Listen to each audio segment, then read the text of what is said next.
Para você, Lucas, o que difere uma mente de um bilionário, milionário, para uma pessoa hoje, enfim, comum, como a gente, e hoje você com uma grande projeção, queria que você falasse um pouco mais sobre os programas que rodam na mente humana de um bilionário, de um milionário e de uma pessoa comum. Queria que ouvir essa sua opinião. Inclusive, até agradeço o bilionário Janguier Diniz, Verdade. que ele escreveu uma página do livro dele dedicado ao meu trabalho, né, no Código da Riqueza, onde ele cita ali a minha explicação sobre isso. Que, poxa, quando você vê um bilionário citando você até arrepia, você né? será o próximo, Você eu tô profetizando caramba, aqui. Amém, recebo. Receba! E ele citou, e foi muito bacana, que eu disse que o que difere uma pessoa muito próspera, milionária ou bilionária, de uma pessoa que não é, são as programações internas. Então não tem nada disso, dessas crenças de que, mas é porque teve sorte, porque... Gente, tirando raríssimas exceções, uma pessoa que ganhou uma herança multimilionária, é trabalho, é inteligência, só que às vezes você está trabalhando muito, mas aquele seu trabalho não está sendo escalável.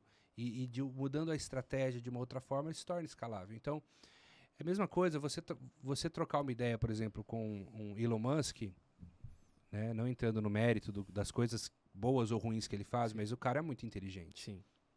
Poxa, o cara é demais. Então, assim, você troca uma ideia com ele, e com todo o respeito, mas você troca ideia com um morador de rua, você acha que o programa é o mesmo que roda na mente deles? Mas o cérebro é essencialmente o mesmo. Inclusive, os estudos científicos mostram que até mesmo é um mito essa ideia de que o cérebro, por exemplo, do Einstein ou do Da Vinci... Tem uma diferenciação anatômica. Muito provavelmente não.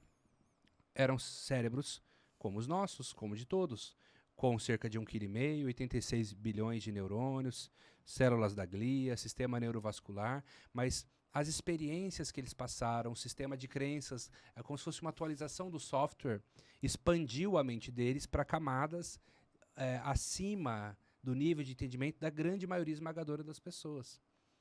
Então, cada ser humano tem um mapa, né? A PNL ela ajuda você a expandir o seu mapa porque ela te ajuda a ser um modelador, um observador.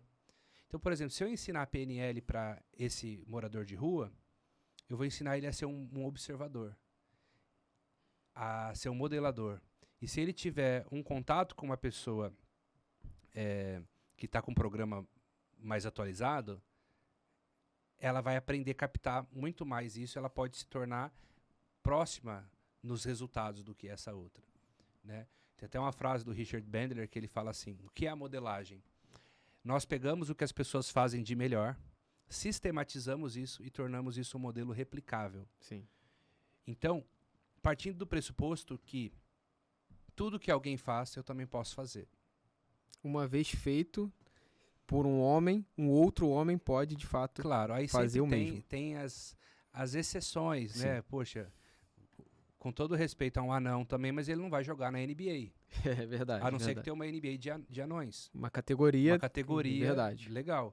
Mas ele não vai jogar na NBA dos caras de 2 metros, né? Então, dadas as devidas proporções e condições cognitivas e fisiológicas e mesmo nível de oportunidade e contexto, o que uma pessoa faz, outra também pode fazer. Então, se alguém conseguiu, eu também consigo. Se alguém teve um resultado, é simplesmente uma questão de mapear a estratégia que a pessoa teve. Porque tudo tem um passo a passo, tanto para dar errado quanto para dar certo. Por isso que uma das definições da PNL é tudo aquilo que funciona. E é a modelagem da excelência humana. Então eu posso pegar a habilidade de uma pessoa e a PNL te ajuda a ter acuidade sensorial para captar exatamente o padrão da pessoa. E inclusive fazer melhor que ela depois de um tempo. Verdade. Hoje o grande desafio é colocar esses planos. Além da modelagem, não adianta. Todos aqueles que fizeram grandes feitos, eles tiveram que se deslocar ou fazer ação. Hoje, usando essa ferramenta maravilhosa que é a hipnose e a PNL, hoje, que dica que você pode falar? Claro que você não usa protocolos engessados, né? Vai funcionar para cada um de uma maneira. Eu queria que você falasse como que funcionou, como que o Lucas saiu do campo do subconsciente, onde os planos já estão ali, uma mente onde já foi visto, onde já foi mentalizado, já está feito. Você só tem que transcrever e colocar ali no plano material. Como o Lucas tirou do plano do subconsciente para o consciente. Olha que curioso, né? O Joseph Murphy já ensinava isso. Sim. E curioso que o livro dele é de 1963. E ele já ensinava como você criar essa realidade.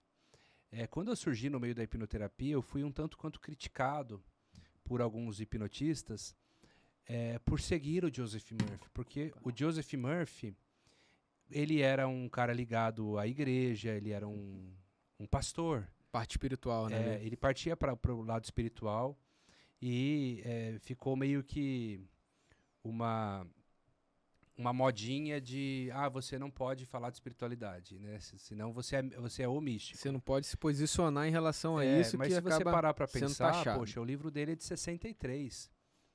Tem muita coisa ali no livro dele que ele fala que não tem comprovação, obviamente. Eram as experiências dele, os pacientes dele. Ele conta casos. Mas tem um monte de coisa que você não precisa acreditar. Testa. Igual, ele fala assim, ó. Simples. Se você tiver bons pensamentos, bons sentimentos, você atrai boas coisas. Lei da atração. Se você tiver maus sentimentos, maus pensamentos, você atrai coisas ruins. Mas isso não tem provas científicas. Tá, então faz o teste. Fica pensando coisa negativa e tendo pensamento horrível e vê onde você vai chegar. Então testa. Não precisa acreditar em tudo que eu falo. Testa, né? Então, e a ideia do subconsciente, que é muito criticada também, porque não tem uma parte do cérebro que chama subconsciente. Mas é uma metáfora. Sim.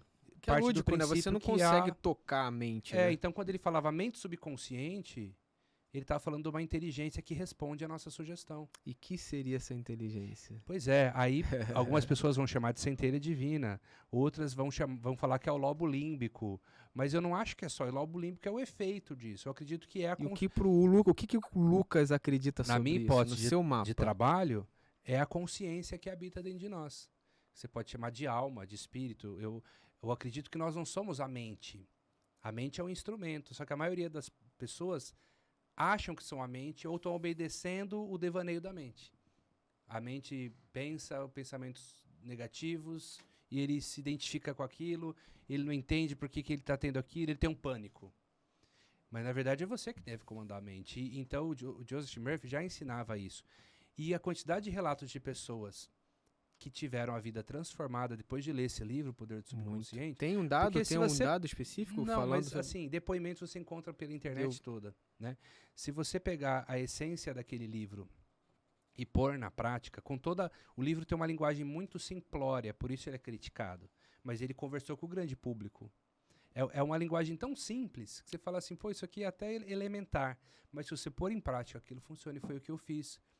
Então, um dos princípios do Joseph Murphy eu usei para me tornar o professor que mais forma alunos no Brasil. Então, assim, eu tenho resultado. Pode falar o que for.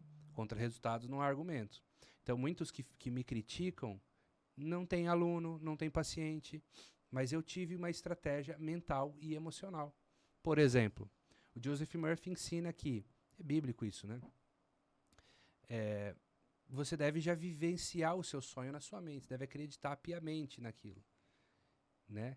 Você deve realmente acreditar que já está acontecendo. Você vai ver que na Bíblia diz, né, tudo aquilo que pedires, crendo que receberão.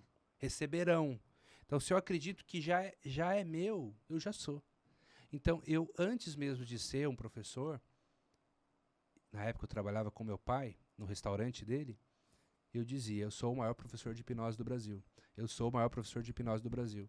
Você fazia um ritual todos os dias? Eu visualizava... 5 minutos por dia, eu visualizava muitos alunos, turmas cheias, pessoas com certificado, pessoas transformadas. Sentindo, colocando muita emoção.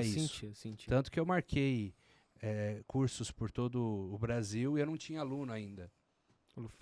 Ninguém me conhecia. Já tinha confidenciado o plano para alguém? Minha esposa, para minha esposa, para meus pais. Anunciei cidades e fui e não tinha aluno, mas acreditava tanto que marquei as datas. Então, os seus sonhos devem ter data, prazo.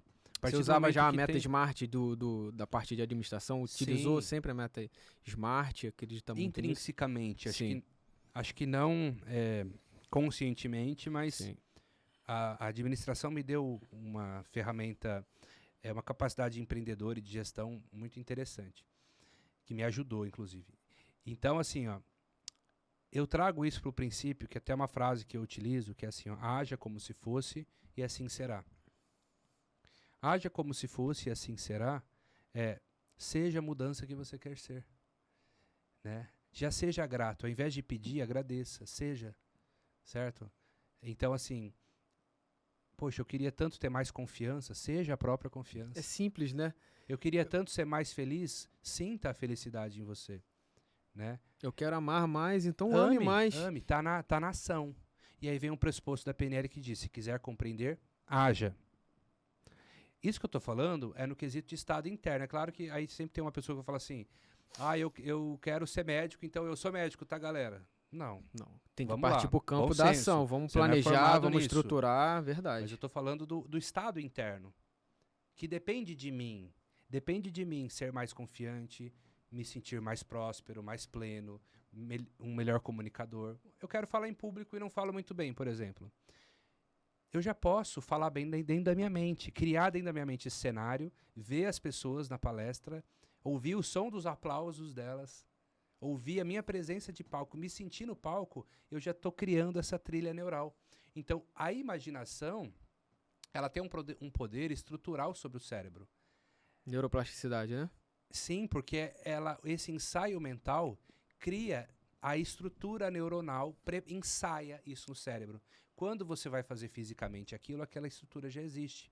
Atletas de alto rendimento fazem muito isso, né? Treinos Sim. mentais para poder atingir a alta O performance, Ayrton né? Senna fazia isso, inclusive. O Usain Bolt também, né? O Sim. Michael Phelps. Exato. Eles projetavam, né, a prova antes mesmo dela acontecer. Exatamente. E previam os problemas que poderiam... Então, por exemplo, muitas vezes eu já tratei pessoas com fobia de avião. Eu simulava dentro da mente dela todo o voo. Só que ela estava sentada no consultório. Então ela já criava essa trilha neural e fazia isso. Se tivesse um medo, eu ajudava a conter, a corrigir. Treinava, criava essa estrutura 1, 2, 3, 4 vezes. Beleza, pode pegar o voo. Aí ela ia como se fosse só mais um, não era o primeiro. Por que isso acontece? Porque os estudos científicos mostram que aquilo que eu vejo a olho nu e aquilo que eu imagino, para o meu cérebro é a mesma coisa. Ilumina as mesmas células. Pegaram 2 tenistas, um jogador e um aposentado. Conectaram todos os eletrodos, equipamentos neles. E exames de neuroimagem. Um imaginou que jogou tênis, o outro jogava de verdade. Um só imaginando e o outro jogando. No final, eles não sabiam de quem que era o cérebro. Por quê? Era exatamente as mesmas regiões cerebrais, células específicas que eram ativadas, mesmas circuitarias neurais. Porque para o nosso cérebro, ele é apenas um decodificador. Certo? Então, não importa se eu estou vendo ou se eu estou imaginando, para eles são sinais elétricos. Então, justamente por isso que a visualização tem um poder grande.